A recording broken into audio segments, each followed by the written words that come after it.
Hitler ഏത് രാജ്യം കീഴടക്കുമ്പോഴും ആദ്യം ചെയ്തത് എന്താണെന്നറിയോ? അവിടുത്തെ പ്രധാനപ്പെട്ട ലൈബ്രറി കത്തിക്കലായിരുന്നു. അതാണ് ഇന്ന് ഇന്ത്യയിൽ നടക്കുന്നത്. എനിക്ക് ഈ വിഷയത്തിൽ കൂടുതൽ ചോദ്യവും കൂടുതൽ ഉത്തരവും വേണ്ട. Enough is enough. സുഖം വിളിക്കുന്നത് ഇഷ്ടമല്ല കേട്ടോ. ഞാൻ എന്തായാലും ഉറക്കെ വിളിക്കും, സുഖു, ഒരു രസ. നമ്മുടെ പ്രിയപ്പെട്ട എഴുത്തുകാരൻ ശ്രീ ടി പത്മനാഭനാണ് നമ്മുടെ കൂടെയുള്ളത്. സുസ്വാഗതം ശ്രീ ടി പത്മനാഭൻ. ഇപ്പോൾ നമ്മൾ അടുത്തിടെ ഈ പല വിവാദങ്ങളുണ്ടാകുന്നുണ്ട്. എന്നാൽ അടുത്തിടെ ശ്രദ്ധേയമായൊരു വിവാദമെന്ന് പറയുന്നത് നമ്മുടെ അടൂർ ഗോപാലകൃഷ്ണനുമായിട്ട് ബന്ധപ്പെട്ടതാണ്. ചലച്ചിത്ര കോൺക്ലേവിൽ അദ്ദേഹം നടത്തിയ ഒരു പ്രസംഗം വലിയ വിവാദമായി.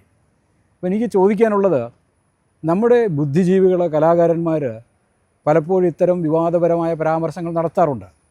പക്ഷേ വളരെ ആവശ്യമായ ഘട്ടങ്ങളിൽ, ഉദാഹരണത്തിന് അധികാരത്തെ ചോദ്യം ചെയ്യേണ്ട ഘട്ടങ്ങളിൽ, അത്തരം ഘട്ടങ്ങളിലൊക്കെ മിക്കവാറും പ്രധാനപ്പെട്ട ഇത്തരം വ്യക്തിത്വങ്ങൾ നിശബ്ദത പാലിക്കുന്നതാണ് കാണാറ്.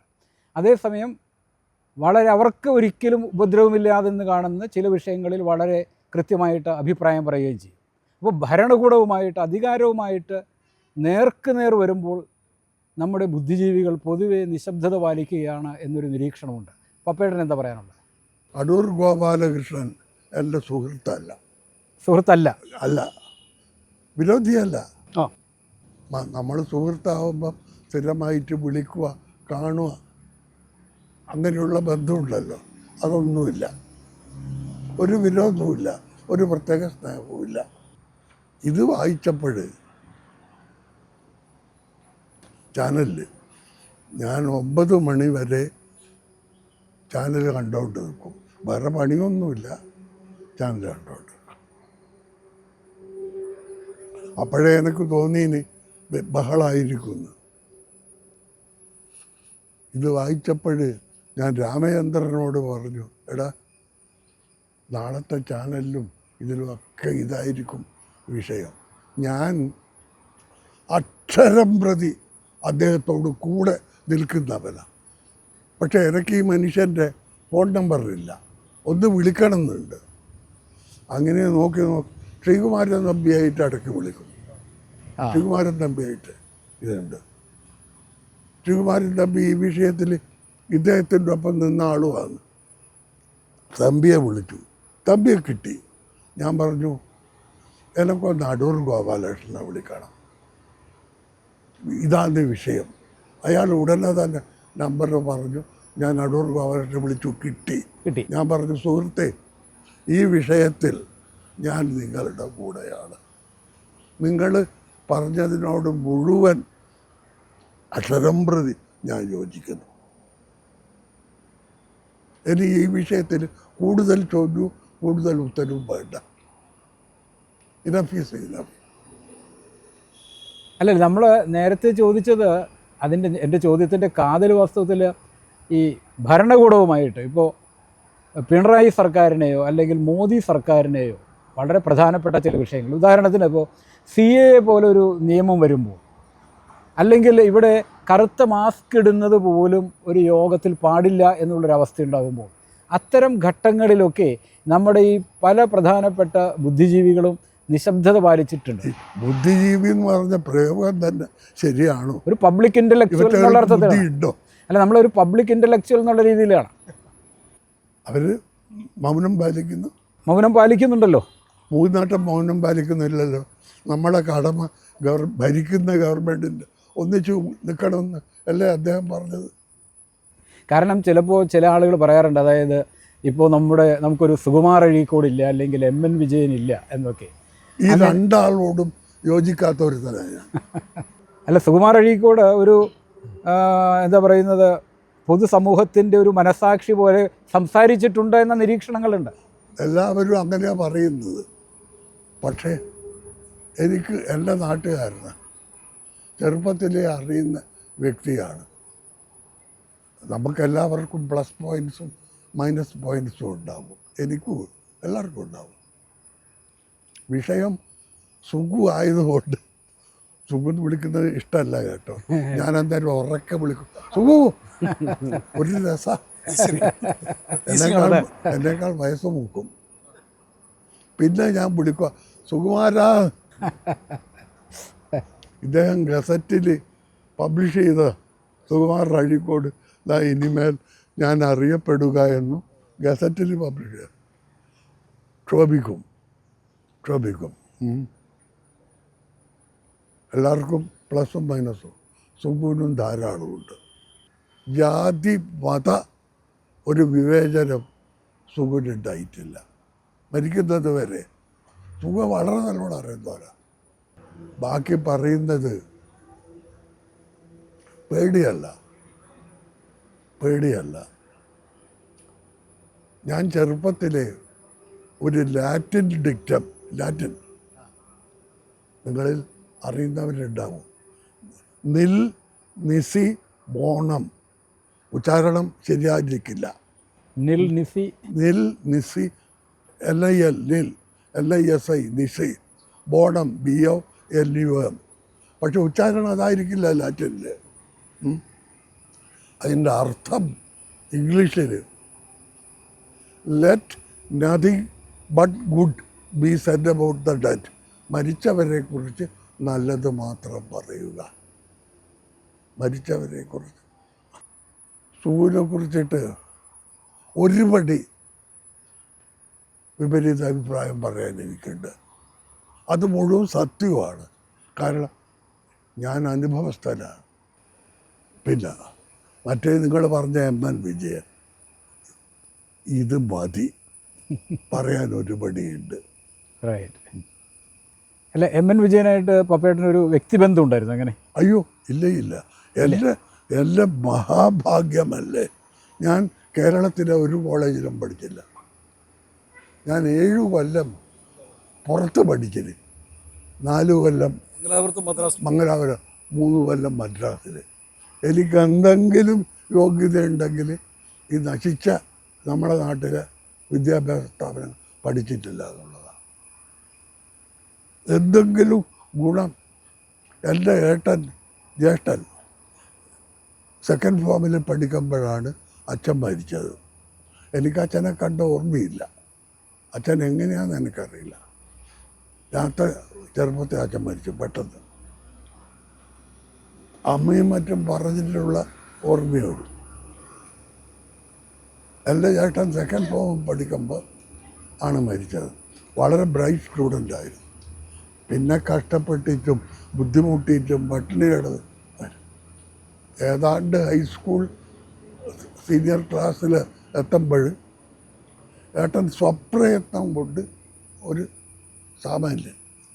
പിന്നെ കുറേ കഴിഞ്ഞപ്പോൾ നാട്ടിൽ തന്നെ ഏറ്റവും നിവൃത്തിയുള്ള സ്വത്തും കാര്യവുമൊക്കെ ഇതെല്ലാം സ്വപ്രയത്നം കൊണ്ട് ഉണ്ടാക്കിയതാണ്. ഏട്ടൻ പറഞ്ഞൊരു വാചകമുണ്ട്, എനിക്ക് മരിക്കുന്നത് വരെ മറക്കാൻ കഴിയാത്തത്. ഈ കോളേജ് വിദ്യാഭ്യാസം എന്ന് പറഞ്ഞാൽ ഒരു ഡിഗ്രി എടുക്കല്ലോ, ഇതൊന്നുമല്ല. നീ ബ്രണ്ണൻ കോളേജ് പഠിക്കണ്ട. അത് ഒരു ചെറിയ ഹൈസ്കൂളിൽ നിന്ന് ഒരു വലിയ ഹൈസ്കൂളിൽ പോകുന്നു. അല്ലേ ചെറിയ ഹൈസ്കൂളിൽ നിന്ന് വലിയ ഹൈസ്കൂൾ ഒരു വ്യത്യാസവുമില്ല. You are not exposed to the wide outside world. ഈ ബാഹ്യ ലോകം നീ കാണുന്നില്ല. കൂപമണ്ഡൂകമായിട്ടാണ് നീ കഴിയുന്നത്. വേണ്ട, പഠിക്കുന്നുണ്ടെങ്കിൽ. പപ്പേട്ടൻ പറഞ്ഞ പോലെ നമ്മുടെ പുതിയ തലമുറയിൽപ്പെട്ട എല്ലാവരും അതുകൊണ്ടാണ് പുറത്തേക്ക് പോകുന്നത്, എല്ലാ കുട്ടികളും. ഞാൻ സെക്കൻഡ് ഫോം വരെ മാത്രം പഠിച്ച എൻ്റെ ഏട്ടൻ പറഞ്ഞു, നീ പഠിക്കുന്നുണ്ടെങ്കിൽ അന്ന് മദ്രാസ് പ്രസിഡൻസിയാണ് കേട്ടോ, സ്വാതന്ത്ര്യം കിട്ടിയിട്ടില്ല. മദ്രാസ് പ്രസിഡൻസിയിൽ തമിഴ്, തെലുങ്ക്, മലയാളം, കർണാടകം 4 ഭാഷയുണ്ട്. അന്ന് മദ്രാസ് പ്രസിഡൻസിയിലെ ഏറ്റവും വലിയ കോളേജ് പ്രസിഡൻസി കോളേജ് മദ്രാസ്. പിന്നെ തൃശ്ശിനാപ്പള്ളി സെൻറ്റ് ജോസഫ്, തൃശ്ശിനാപ്പള്ളി വലിയ വിദ്യാഭ്യാസ കേന്ദ്രമാണ്. അതെ. പിന്നെ മംഗലാപുരം ഈ 3 സ്ഥലം. ഞാൻ ആദ്യം പോയത് കൃഷ്ണപള്ളി സെൻറ്റ് ജോസഫില്ല. ഓ അത് ശരി. പക്ഷേ എനിക്ക് ഉഷ്ണം സഹിക്കാൻ കഴിയില്ല. അതുകൊണ്ടാണ് ഇന്ന് ഇവിടെ ട്രിച്ചി ശരിക്കും ഒരു ട്രിച്ചി ലാൻഡ് ലോക്ക്ഡ് ആയതുകൊണ്ട് വലിയ ചൂടാണ് അവിടെ. ചൂടോ തനിയെ ഈ വൈക്കോൽ കുണ്ടിയൊക്കെ കത്തിപ്പോന്ന സ്ഥലമാണ്. ചൂടല്ലേ? എനിക്ക് ചൂട് സഹിക്കാൻ കഴിയുന്നില്ല, ചത്തുപോകും. അവിടെ ചേർന്നോ? അപ്പോൾ കോഴ്സിന് ചേർന്നിരുന്നോ? ചേർന്നിട്ടില്ല. അതിന് മുമ്പേ പോയിന്. ഏട്ടൻ, ഞാൻ പറഞ്ഞില്ല, ഏട്ടൻ അതിനൊന്നും ഒരു കുഴപ്പം വരുത്തിയിട്ടില്ല. ഞാൻ മടങ്ങി. പിന്നെ മംഗലാപുര. എൻ്റെ ഒരു ചുറ്റുവട്ടത്തും എൻ്റെ മാനസികമായ ഇതിലും വെള്ളം കോളേജില്ല. കുട്ടിസ് ബ്രണ്ണൻ്റെ ഏറ്റവും പ്രധാനപ്പെട്ട ഒരു എന്താ പറയണത്, ബ്രണ്ണനിൽ നിന്ന് പുറത്തിറങ്ങിയതിൽ ഏറ്റവും അറിയപ്പെടുന്ന ഒരാളാണ് നമ്മുടെ മുഖ്യമന്ത്രി പിണറായി വിജയൻ. അദ്ദേഹം പപ്പേട്ടന് വളരെ പ്രിയപ്പെട്ട ആളുമാണ്. അദ്ദേഹം ഈ അക്കാഡമിക് വിഷയങ്ങൾ ഒന്നും പറയാറൊന്നുമില്ല. പിണറായിയായിട്ടുള്ളൊരു ബന്ധം എങ്ങനെ തുടങ്ങുന്നത്? പിണറായി കുറേ പറയേണ്ടി വരും. നമുക്ക് ചുരുക്കി ഒന്ന് പറയാം എന്നാലും. അതാണ് ചുരുക്കാൻ എനിക്കറിയില്ല. പറഞ്ഞുതരാം. നിങ്ങൾ രാഘവ പൊതുവാൾ എന്ന് പറഞ്ഞിട്ട് പഴയ ഒരു മാർക്സിസ്റ്റ് നേതാവും ഒരു വലിയ ക്രിമിനൽ വക്കീലും പയ്യന്നൂരുണ്ടായിരുന്നു. തളിപ്പറമ്പ്, പഴയങ്ങാടി ഈ ഭാഗത്ത് ഉണ്ടായിരുന്നു. കേട്ടിട്ടുണ്ടോ? KP രാഘവ പൊതുവാൾ നല്ല വക്കീലാണ്, നല്ല വളരെ കേസുള്ള വക്കീലാണ്. ഞാൻ മദ്രാസ് പഠിക്കുമ്പം ചട്ടക്കല്ലൂരി എന്നല്ലേ അതെ ലോ കോളേജിന് ചട്ടക്കല്ലൂരി, ചട്ടം എന്ന് പറഞ്ഞ നിയമം, കല്ലൂരി കോളേജ്, ചട്ടക്കല്ലൂരി. അവിടെ പഠിക്കുമ്പോൾ എൻ്റെ സീനിയറാണ്. ഞാനന്നേ മൂത്ത കോൺഗ്രസ്സുകാരനാണ്. ഇന്നുമാണ്, പറയാൻ ഒരു വഴിയില്ല, ഇന്നുമാണ്. ആരെങ്കിലും ചോദിക്കും ഇപ്പം മെമ്പർഷിപ്പ് ഉണ്ടോ? ഞാൻ പറഞ്ഞു MK ഗാന്ധിക്ക് മെമ്പർഷിപ്പ് ഉണ്ട്. MK ഗാന്ധി കോൺഗ്രസിൻ്റെ നേതാവല്ലേ, മെമ്പർഷിപ്പുണ്ട്. മെമ്പർഷിപ്പൊക്കെ പണ്ടേ പോയത്, എനക്കും പോയത്, പുതുക്കിയിട്ടില്ല. പക്ഷെ കോൺഗ്രസ്സാണ്. ഈ രാഘവ പൊതുവാൾ കേരളത്തിലെ കമ്മ്യൂണിസ്റ്റ് പാർട്ടീൻ്റെ തമിഴ്നാട്ടിലെ ഒരു അംബാസഡറെ പോലെയാണ് അവിടെ ഉണ്ടായിരുന്നത്. കേരളത്തിൽ ചെറിയ ഒരു വെള്ളപ്പൊക്കം, ചെറിയ ഒരു റോഡ് അപകടം, എന്തുണ്ടായാലും അയാൾ ഈ ദുരിത സംഭാവനയ്ക്ക് പുറപ്പെടും. അതുകൊണ്ട് നമ്മളിടയിൽ ഒരു ഇരട്ട പേരുണ്ട് അദ്ദേഹത്തിന്, ദുരിത പൊതുവാൾ. കേരളം രാഘവ പൊതുവാളാണ്. ഇയാൾ വരുമ്പം ഞങ്ങൾ പറയും, എടാ ദുരിത പൊതുവാൾ സൂക്ഷിച്ചോ എന്തെങ്കിലും പോകും. പക്ഷേ ഞാനെന്നല്ല, ഒരാൾ പോലും അയാൾ ചോദിച്ചാൽ കൊടുക്കാണ്ട് നിൽക്കില്ല. കാരണം അയാൾ അങ്ങേയറ്റം ആബ്സല്യൂട്ട്ലി ഓണസ്റ്റ് ആൻഡ് ട്രൂത്ത്ഫുള്ളാണ്. ഒരു മനുഷ്യനുണ്ടായിരിക്കേണ്ട വലിയൊരു ഗുണമല്ലേ അത്. അപ്പോൾ ഇയാൾ നല്ല ബുദ്ധിമാനാണ്. അതാ നല്ല വലിയ കേസും വാദിക്കുന്ന വക്കീലായത്, ബുദ്ധിമാണ്. നമ്മളിങ്ങനെ അടികൂടുകയൊക്കെ ചെയ്യും. പക്ഷേ എന്നാലും എനക്കുള്ളാൽ വല്ലാത്ത സ്നേഹവും ബഹുമാനവുമാണ് ദുരിതത്തിന്. ഇയാൾ വക്കീലായിട്ട് 50 കൊല്ലം തികയുമ്പോൾ അവിടെ അതിഗംഭീരമായ നാട്ടുകാരുടെ വക ആഘോഷം 3 ദിവസം നീണ്ടു നിൽക്കുന്ന. അതിന് മുൻകൈ എടുത്തത് ഇയാളല്ല, നാട്ടുകാരാ. ആരെയും സഹായിക്കും. ഇപ്പോഴത്തെ സഖാക്കളെ പോലെ ആരെയും സഹായിക്കും. ആദ്യം താൻ സഹായിച്ച് കഴിഞ്ഞതിന് ശേഷം നിങ്ങളോട് ചോദിക്കുന്നത്. ഇപ്പം അങ്ങനെയല്ല. ദുരിതപ്പൊതുവാൾ ഒരു കണ്ടീഷൻ അവിടുത്തെ ആഘോഷക്കാരോട് വെച്ചു എന്താ അറിയാം, ഇതിന് ആരെങ്കിലും ഒരാൾ ഉദ്ഘാടനം ചെയ്യുന്നുണ്ട്, അത് പത്മനാഭനായിരുന്നു. ഓഹോ. ഞാൻ അറിയപ്പെടുന്ന സഖാബ് വിരുദ്ധൻ, അയാൾ അറിയപ്പെടുന്ന നേതാവ്, ആരെങ്കിലും ഉദ്ഘാടനം ചെയ്യുന്നത് പത്മനാഭൻ വേണം. അവർ വന്ന് ഞാൻ പറഞ്ഞതല്ലത് ഞാൻ ഈ ദുരിതവും അതും ഇതുമൊക്കെ അന്നവിടെ പറഞ്ഞിന്. അവസാനം ഞാൻ പറഞ്ഞു, നിങ്ങൾ എന്നോട് പിണറായിയായിട്ടുള്ള ബന്ധമാണ്, അതിലേക്കാണ് വരുന്നത്. ഞാൻ കഥയൊക്കെ എഴുതുമ്പോൾ വളരെ ചുരുക്കിയിട്ട് എഴുതുന്ന കേരളത്തിലെ ഒരുപക്ഷെ ഏക വ്യക്തിയാണ്.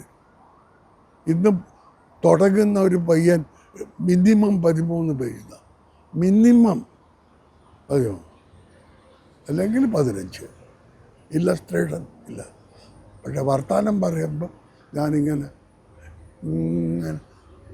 പോകും.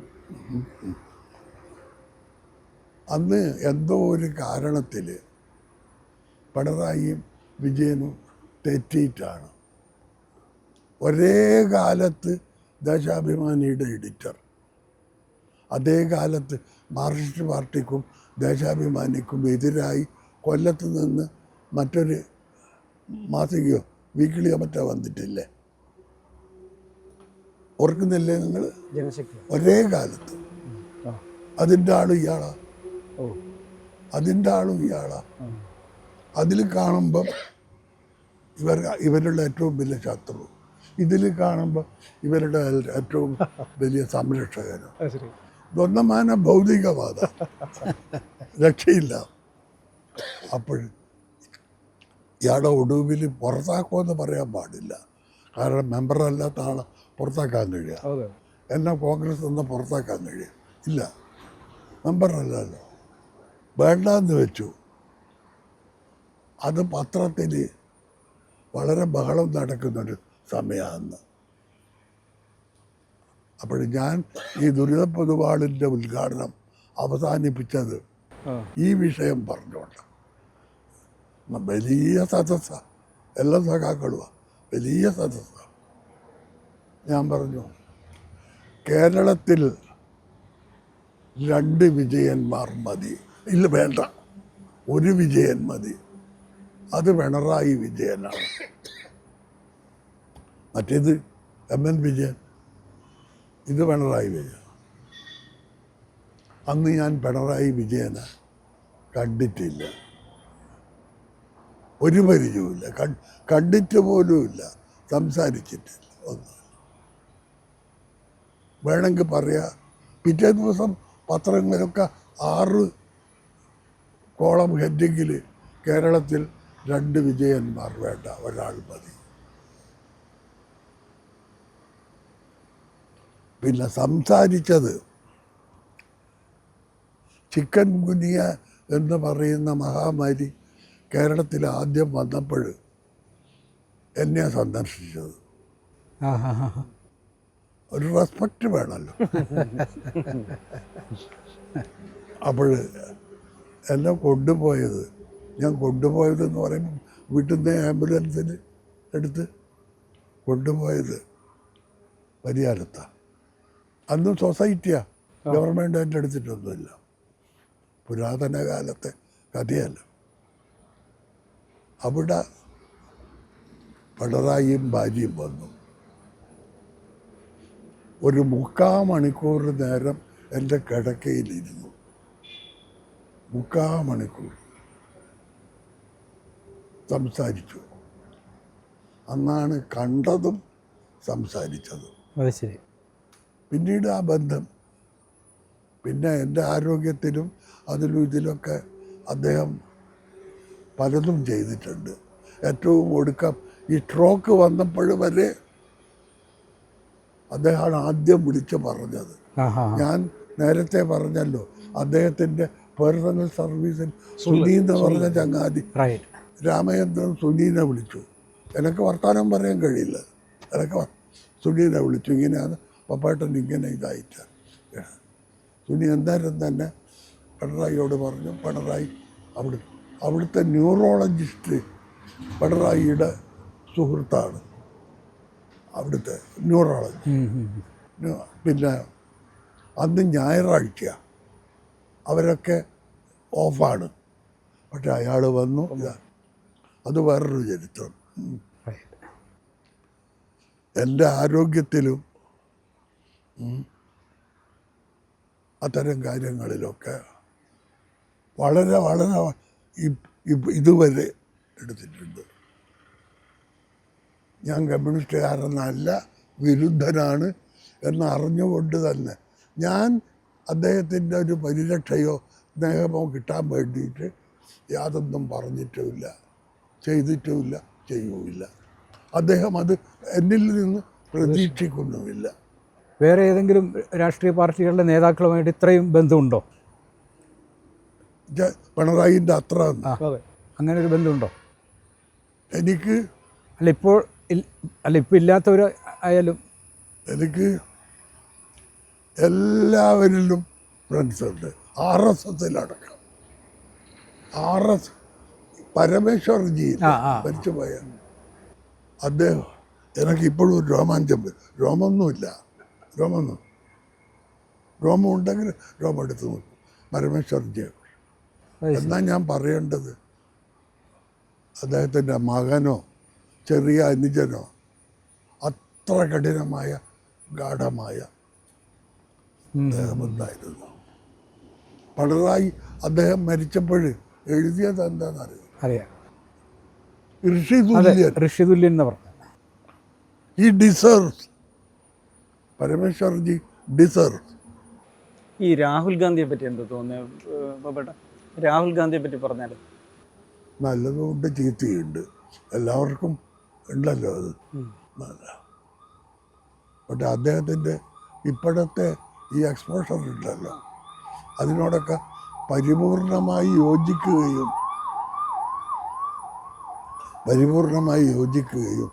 അതിന് വേണ്ടത്ര കവറേജ് നമ്മളുടെ നാഷണൽ പേപ്പേഴ്സൊന്നും കൊടുത്തിട്ടില്ല എന്ന ഒരു സങ്കടമുണ്ട്. സങ്കടം, ദേഷ്യമൊന്നുമല്ല, സങ്കടം. പിന്നെ വാഴുന്നവർക്ക് വഴങ്ങുക എന്നതാണല്ലോ നമ്മുടെ തത്വം. വാഴുന്നവർക്ക് വഴങ്ങുക. ഇവിടെ ഇപ്പോൾ കാണുന്നത് പൊതുവെ ഈ മഹാത്മാഗാന്ധിജിയെയും നെഹ്റുവിനെയും അബ്ദുൽ കലാം ആസാമിനെ പോലുള്ള ആളുകളെ മെല്ലെ പിന്നോട്ടേക്ക് കൊണ്ടുപോകുന്ന, അല്ലെ അവരെ മായ്ച്ചു കളയുന്ന ബോധപൂർവമായ ഐ ഡോണ്ട് അഗ്രി. ഇല്ല, നിങ്ങൾ പറയുന്ന മെല്ലെ അല്ല, ദ്രുതഗതി. എടോ, അതിനെക്കുറിച്ചൊക്കെ ടീപ്പൽ മാപ്പ് പറഞ്ഞിട്ടുണ്ട്, എഴുതിയിട്ടുമുണ്ട്. ഓരോ ദിവസവും അതിനെ മായ്ക്കാനുള്ള ശ്രമങ്ങളാണ് നടന്നുകൊണ്ടിരിക്കുന്നത്. കോൺഗ്രസിൻ്റെ പ്രധാന നേതാക്കളൊക്കെ RS ഏറ്റെടുത്തുകൊണ്ടിരിക്കുകയാണ്. പുസ്തകം ഹിറ്റ്ലർ ഏത് രാജ്യം കീഴടക്കുമ്പോഴും ആദ്യം ചെയ്തത് എന്താണെന്നറിയോ? അവിടുത്തെ പ്രധാനപ്പെട്ട ലൈബ്രറി കത്തിക്കലായിരുന്നു. അതാണ് ഇന്ന് ഇന്ത്യയിൽ നടക്കുന്നത്. ഇപ്പോൾ പപ്പേട്ട ഇതിനകത്ത് ഇപ്പോൾ 2014 ആദ്യമായിട്ട് മോദി അധികാരത്തിൽ വരുന്നു. അദ്ദേഹം 2019 തിരിച്ചു വന്നു. അതുപോലെ തന്നെ 2024 മൂന്നാം വട്ടം അധികാരത്തിലേക്കെത്തി. അപ്പോൾ ഇന്ത്യ ഒരു ഹിന്ദു രാഷ്ട്രമായി മാറിക്കൊണ്ടിരിക്കുകയാണ് എന്നൊരു വലിയ വിമർശനം വരുന്നുണ്ട്. പപ്പേട്ടൻ്റെ അഭിപ്രായത്തിൽ ഇപ്പോൾ പപ്പേട്ടൻ പറഞ്ഞു വളരെ ദ്രുതഗതിയിലാണ് ഗാന്ധിജിയുടെയും നെഹ്റുവിൻ്റെയും ഓർമ്മകൾ മായ്ക്കുന്നതെന്ന് പറഞ്ഞു. ഇതിന് പപ്പേട്ടൻ ഒരു പരിസമാപ്തി കാണുന്നുണ്ടോ? ഇന്ത്യൻ ഡെമോക്രസി ഈ ഒരു പ്രതിസന്ധിയെ അതിജീവിക്കും എന്നാണ് പപ്പേട്ടൻ കരുതുന്നത്? ഇതിൻ്റെയൊക്കെ ഉത്തരം ഞാൻ മറ്റൊരു അനക്ഡോട്ട് ഉദ്ധരിച്ചിട്ട് പറയാം. കുറച്ച് ഈ ഗവൺമെൻറ് ഡൽഹിയിൽ വന്നതിന് ശേഷമുള്ളത്. തിരുവനന്തപുരത്ത് ആ പാളയത്തിൽ അവിടെ ഒരു ചെറിയൊരു സ്ക്വയർ പോലെ ഉണ്ട്. അവിടെ കേരളത്തിലെ സകല കക്ഷികളും BJP അല്ലാതെ ഉള്ള സകല കക്ഷികളും ഉള്ള ഒരു മഹാസമുദ്രം പോലത്തെ മീറ്റിംഗ് നടന്നു.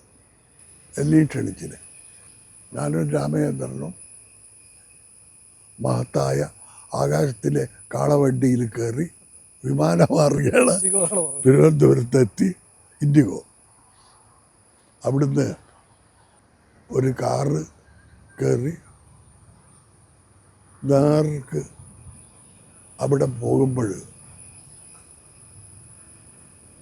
അങ്ങോട്ട് എനിക്ക് നടന്നു പോകാൻ കഴിയില്ല. ഏതാണ്ട് ഒരു ഫർലോങ് ഇപ്പുറത്ത് നിർത്തി നടന്നു. ഈ തിരക്കിലിടക്ക് ഓരോരാൾക്കും 2-3 മിനിറ്റേ ഉള്ളൂ. അത്രയ്ക്ക് ആൾക്കാരുണ്ട്. ഞാനൊരു 4-5 വാചകേ അവിടെ പ്രസംഗിച്ചിട്ടുള്ളൂ. 4-5 വാചകം, അത്രയേ ഉള്ളൂ. അതൊന്ന് ആവർത്തിക്കട്ടെ, ഇതിൻ്റെ ഉത്തരം അതിലുണ്ട്. എൻ്റെ പേര് പത്മനാഭൻ എന്നാണ്. ഞാനതിൽ അഭിമാനിക്കുന്നു. എൻ്റെ പേര് പത്മനാഭൻ, ഞാനതിൽ അഭിമാനിക്കുന്നു. ഞാൻ പറഞ്ഞു, ഈ ഇന്നത്തെ ഡൽഹി പഴയ ഇന്ദ്രപ്രസ്ഥ ഒട്ടേറെ രാജവംശങ്ങളുടെ ഉദയവും അസ്തമയം കണ്ട, മറ്റൊരർത്ഥത്തിൽ പറഞ്ഞാൽ ഡൽഹി ഒരു ശ്മശാന ഭൂമിയാണ്. ഒരു വംശം, ഒട്ടേറെ വംശങ്ങൾ വന്നു. ഒരു വംശം അത് ഈ പാണ്ഡവ അത് മുതൽക്കേ തുടങ്ങുന്നത്. ഒരു വംശം കഴിഞ്ഞാൽ ആ ശ്മശാനത്തിനാണ് മറ്റൊരു വംശം കെട്ടിപ്പടുക്കുന്നത്. അതേ അവർ നശിക്കും. ചിലർ വളരെ വേഗം പോകും, ചിലർ കുറച്ച് കാലം നിൽക്കും.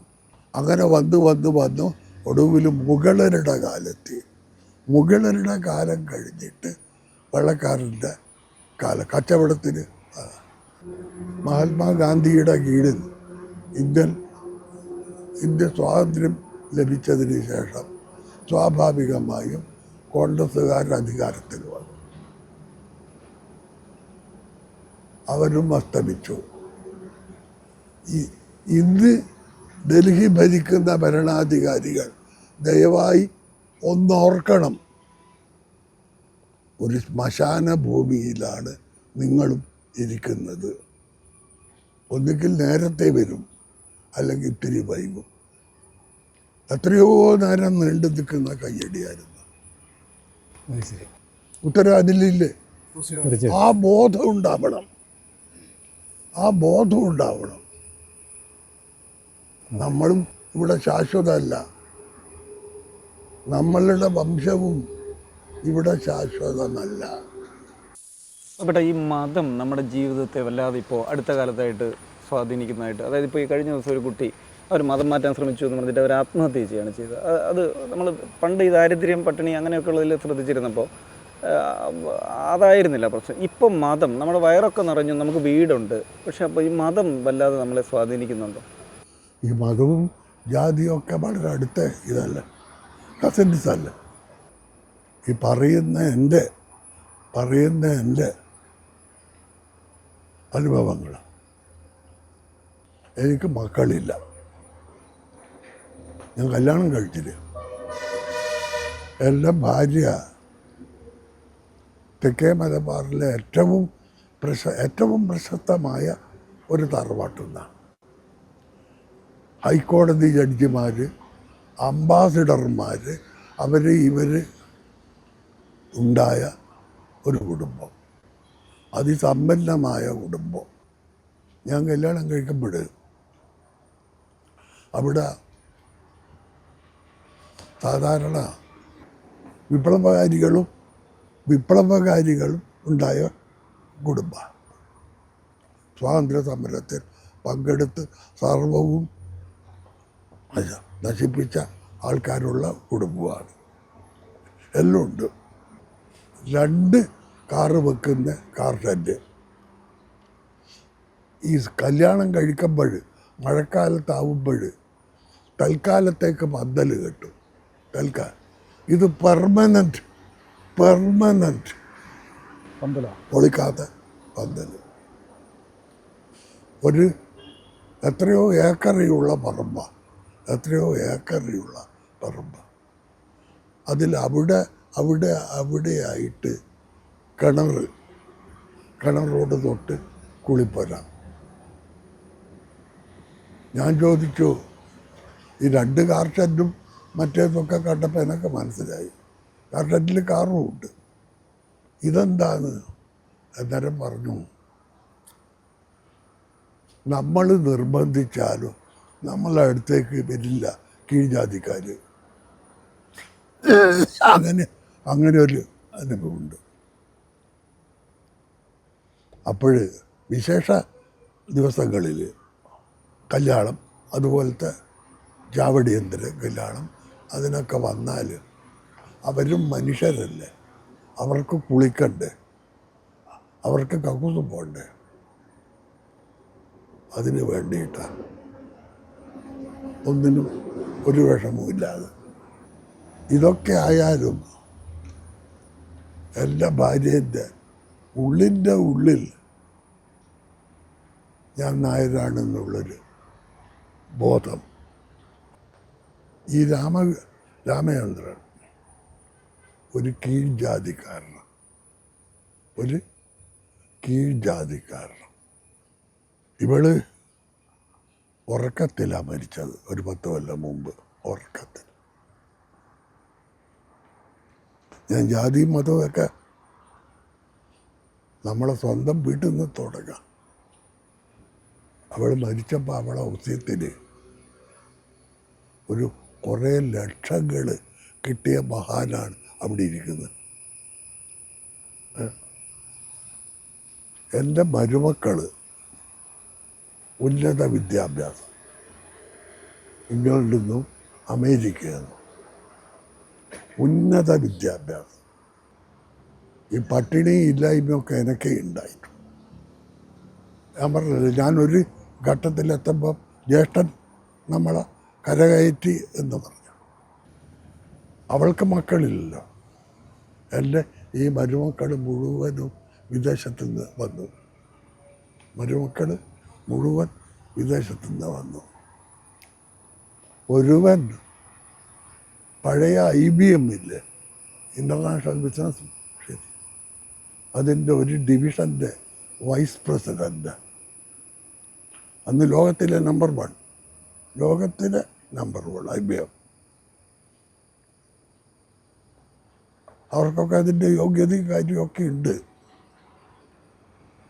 വയനാട്ടിൽ തിരുനെല്ലിയിലാണ് അവളുടെ ശേഷക്രിയ ചെയ്തത്. അവളുടെ ഇഷ്ടത്തിനും മരുമക്കളുടെ ഇഷ്ടത്തിനും എൻ്റെ ഇഷ്ടത്തിനും ഏറ്റവും താണജാതിയപ്പെട്ട ഇവനാണ് മകൻ്റെ സ്ഥാനത്ത് നിന്ന് ശേഷക്രിയ ചെയ്തത്. ആ ഭസ്മം, ചിതാഭസ്മം ഒഴുക്കിയത് ഇവനാണ്. അന്നേരമൊന്നും ഇവളുടെ ഇതിൽ ഒസ്യത്തിന് ഇവന് ലക്ഷങ്ങൾ അവൾ കൊടുത്തിരിക്കുന്നത് തീർന്നിട്ടില്ല. ഞാൻ പറഞ്ഞു, എൻ്റെ ശേഷക്രിയ, എൻ്റെ ഇത് ചിതാഭസ്മം വയലൊഴിക്കാൻ മതി. കാരണം ഭാര്യയായിട്ട് കിടക്കിടയ്ക്ക് ചില അടിയും പിടിയൊക്കെ ഉണ്ടാവില്ലേ. ചത്തതിന് ശേഷമാണ് തിരുനെല്ലി നടിക്കണ്ട, ഞാൻ വേറെ തന്നെ പോകും. എൻ്റെ മൂത്ത ജ്യേഷ്ഠത്തീന ആക്കി തിരുനെല്ലി തിരുനാവായ അവിടെ പോയി നോക്കി ഇവനാണ് അവിടെ ഒന്നും ചെയ്യുക. ആയിട്ടില്ല, ജാതിയാന്ന്, ഇനി മതവും പണ്ട്. ഇതിൻ്റെ മുഴുവൻ കർമ്മം, അതിൻ്റെയൊക്കെ നേതൃത്വം എടുത്തിട്ട് മുഴുവൻ ഇത് 40-45 കൊല്ലമായി എൻ്റെ ആത്മസുഹൃത്തായ ഒരു മുസ്ലിമാണ് അവിടെയുള്ള. ഇത് ആദ്യമായിട്ട് ഞാൻ പറഞ്ഞത് തൃശ്ശൂരിൻ്റെ അടുക്ക് ഒരു വലിയ പ്രസ്ഥാനമില്ലേ, കിലയിൽ വെച്ചിട്ട് ഒരു വലിയ മീറ്റിംഗ് ഉണ്ടായിരുന്നു. ഒട്ടുമുക്കാൽ ആൾക്കാരും സഖാക്കളാണ്. മന്ത്രിമാർ മുഴുവനുണ്ട്. ഞാൻ ജാതിക്കും ഈ മതത്തിൻ്റെ കുടിസ് അനുഭവങ്ങളെക്കുറിച്ച് പറഞ്ഞ് ഇപ്പം നിങ്ങളോട് പറഞ്ഞ് ഇതൊക്കെ അവിടുന്ന് പറഞ്ഞു, ഇതൊക്കെ അവിടുന്ന് പറഞ്ഞു. എൻ്റെ ചെറുപ്പത്തിൽ എത്ര കുബേരനായിട്ടുള്ള ഒരു നമ്പൂതിരിയുടെ മകൾ, ഇല്ലെങ്കിൽ നായര മകൾ, മേനോൻ്റെ മകൾ, ചെറിയ കുട്ടികൾ ചെറിയ ക്ലാസ്സിൽ നായർന്നോ മേനോന്നോ ഒന്നും വെക്കാറില്ല.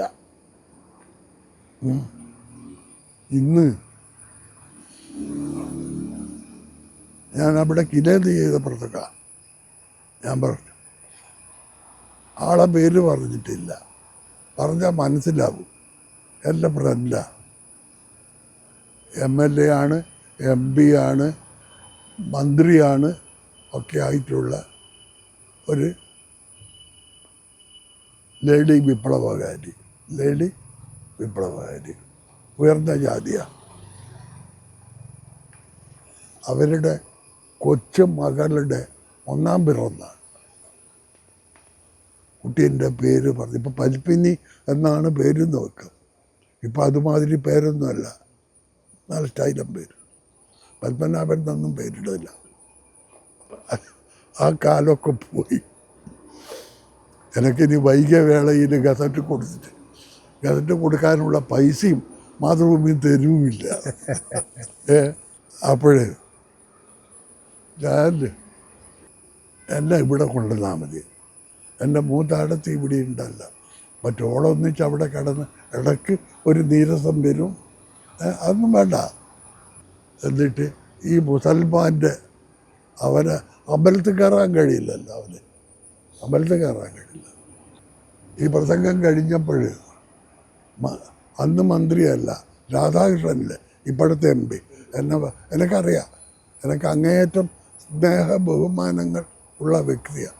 വന്ന് എന്നെ ഇങ്ങനെ കെട്ടിപ്പിടി എന്നിട്ട് പറഞ്ഞു, നിങ്ങൾ പറഞ്ഞു ആ വിപ്ലവകാരി സ്ത്രീ മന്ത്രി ആയിന്, MP ആയിന്, MLA ആയിന്, അവരുടെ കൊച്ചുമകൾ അവരുടെ ജാതിയും വെച്ചിട്ട് ഇപ്പം എല്ലാ കൊച്ചു പെമ്പിള്ളേർ ജാതി വെക്കും. ജാതി പോവുകയാണോ ചെയ്തത്? ഈ പുതിയ നവോത്ഥാന കേരളമുണ്ടല്ലോ, നമ്മൾ നടേശ ഗുരുവിൻ്റെ ഉണ്ടല്ലോ നവോത്ഥാന കേരളം. ജാതി വർദ്ധിക്കുകയാണോ ചെയ്തിട്ടുള്ളത്? കുറയാണ് ചെയ്തിട്ടുള്ളത്.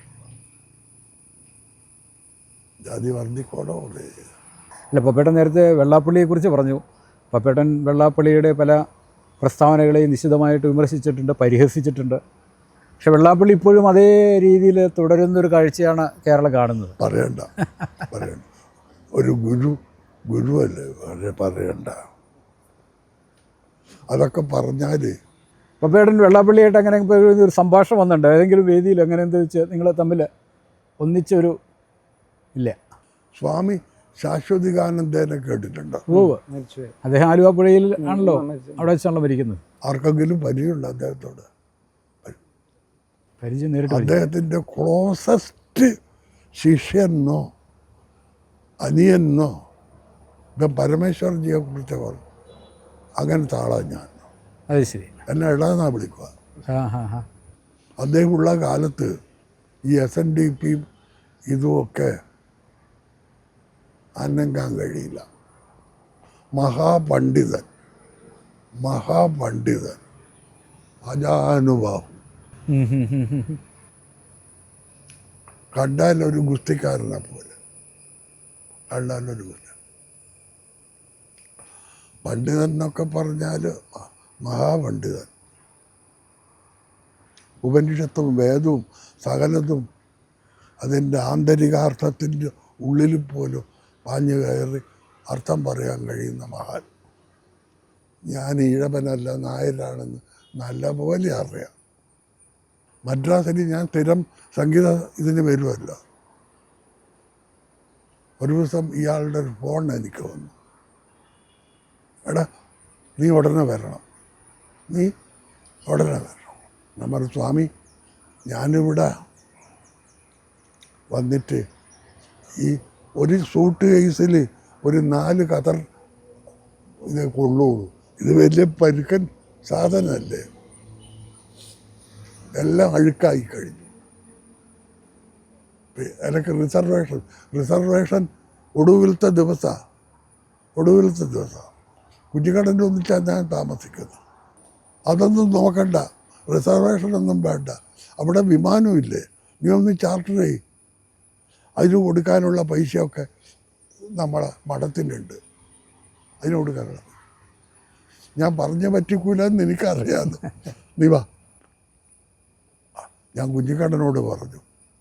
കുഞ്ഞിക്കണ്ണൻ എന്താക്കിയെന്ന് അറിഞ്ഞാൽ ആ നിമിഷം തന്നെ പരിചയമുള്ള ഒരു ടൈലറെ കൊണ്ട് എനിക്ക് ഷർട്ട് തുന്നിച്ചു, അളവെടുത്ത് ഷർട്ട് തുന്നി. റെഡിമെയ്ഡ് കിട്ടൂല മുണ്ട്. കുഞ്ഞിക്കണ്ണൻ ശ്രമിച്ചിട്ട് എനിക്ക് അന്ന് തന്നെ ചാർട്ടർ ചെയ്യേണ്ടി വന്നില്ല. ഞാൻ വൈകുന്നേരത്തെ ഫ്ലൈറ്റിന് തിരുവനന്തപുരത്ത് പോയി, ടാക്സി എടുത്ത് ഇവിടെ പോയി ശിവഗിരിയിൽ സ്വാമി താമസിക്കുന്ന ഗസ്റ്റ് ഹൗസിൽ. നിങ്ങൾ ചോദിച്ചുകൊണ്ട് പറയുന്നതാണ് കേട്ടോ. അവിടുത്തെ പോർട്ടിക്കോ നിറഞ്ഞു നിൽക്കുന്ന ഒരു ബെൻസ് കാർ, കറുത്ത ബെൻസ്. വറാന്തേന്ന് അങ്ങോട്ടും ഇങ്ങോട്ടും അസ്വസ്ഥനായി ഒരാൾ നടക്കുന്ന നടേശ ഗുരു. ഞാൻ നേർക്ക് സ്വാമീൻ്റെ മുറിയിൽ പോയി. എനിക്ക് സമ്മതവും ഇതുമൊന്നും വേണ്ട. അപ്പോൾ സ്വാമി ചീത്ത പറയുകയാണോ, ഇഷ്ടമില്ലെങ്കിൽ ചീത്ത പറയും അതികഠിനായിട്ട്. സംസ്കൃതത്തിലല്ല, തനി നാടൻ മലയാളത്തിൽ ചീത്ത പറയും. അതൊക്കെ വിളിക്കും. അവിടുത്തെ ഇന്ന് ആളെ പേര് പറയുന്നില്ല. ഇന്ന് ശിവഗിരിയിൽ നിന്ന് വരുന്ന ഒരു മാസികയുടെ എഡിറ്ററാണ് അദ്ദേഹം. അദ്ദേഹത്തെ പറ്റി കൂടുതൽ പറയുന്നില്ല. സ്വാമി ഒരു ഇൻസ്ട്രക്ഷൻ കൊടുത്തിന്. അവിടുത്തെ ഗംഭീരമായിട്ടുള്ള ഉത്സവമില്ല, ഈ പീതാംബരധാരികൾ അവിടത്തേക്ക് പോയി തീർത്ഥയാത്ര പോയി, അതിൻ്റെ പരിസമാപ്തി ദിവസം അവസാന നാളുകൾ ഓരോ ദിവസവും കൃഷി വാണിജ്യം ഇതൊക്കെ കഴിഞ്ഞ് ഒടുവിലത്തെ ദിവസം സ്വാമിയുള്ള കാലത്ത് ജലസമാധി അടയുന്നത് വരെ ഒരു സ്റ്റാൻഡിങ് ഇൻസ്ട്രക്ഷനാണ്. ഇവനോട് ചോദിച്ചിട്ട് ആരെയൊക്കെ ക്ഷണിക്കേണ്ടത് എന്ന് തീരുമാനിക്കാൻ പാടുള്ളൂ. ഇവനോട് ചോദിച്ചിട്ട്, നായരായ എന്നോട് ചോദിച്ചിട്ട് മാത്രമേ. അപ്പോൾ അക്കൊല്ലത്തെ സാഹിത്യ സമ്മേളനം അവസാനത്തത് എന്നോട് പറഞ്ഞിട്ടുമില്ല. അവരാരെയൊക്കെയോ പുരാത്തെറിയാണ് ഈ സ്വാമീന് ചെയ്യുന്നത്, പുരാത്തെറി. അപ്പം ഞാൻ അതിനൊക്കെ മുമ്പേ പറഞ്ഞു, സ്വാമി ആ നടേശൻ അവിടെ വന്നിട്ട് കുറേ നേരമായി, ഒരു കള്ളച്ചിരിയോട് കുറച്ച് നേരം കൂടി നിൽക്കട്ടെ കരുതിക്കുട്ടിയെ കയറ്റിയിട്ടില്ല. ഇന്നത്തെ സ്വാമിമാർ നടേശ ഗുരു വന്നു എന്ന് കണ്ടാൽ ഇങ്ങനെ നിൽക്കും. കാലം അത്രയൊക്കെ മാറിയിരിക്കുന്നു. പിന്നെ ഞാൻ ഈ ചകാരം കേട്ട് നിൽക്കുന്ന സ്വാമീനെ വിളിച്ച് വറാന്തേ പോയിട്ട്, നിങ്ങൾ ആരോടെങ്കിലും വാക്ക് കൊടുത്തു, ഒരാളോടോ രണ്ടാളോടോ വേണ്ട, വാക്ക് വളരെ മഹത്തല്ലേ. ഞാൻ സ്വാമിയോട് പറഞ്ഞു, ശാശ്വതാനന്ദനോട് പറഞ്ഞു, നമ്മൾക്ക് അവരെ വിളിക്കാം, ബാക്കിയുള്ളവരെ നമുക്കൊന്ന് പുനർവിചിന്തനം ചെയ്യാം. പിന്നെ വീണ്ടും ഇവനെ തെറി പറഞ്ഞു. അതുപോട്ടെ, ഇത് പറയാം. ഇന്ന് ശിവഗിരിയിൽ വരുന്നതാര അധികാരത്തിലിരിക്കുന്നവരല്ലേ, അല്ലേ? നാണുഗുരുവിൻ്റെ സിദ്ധാന്തങ്ങളുമായിട്ട് എവിടെയെങ്കിലും എന്തെങ്കിലും ബന്ധം ഇവർക്കാർക്കെങ്കിലും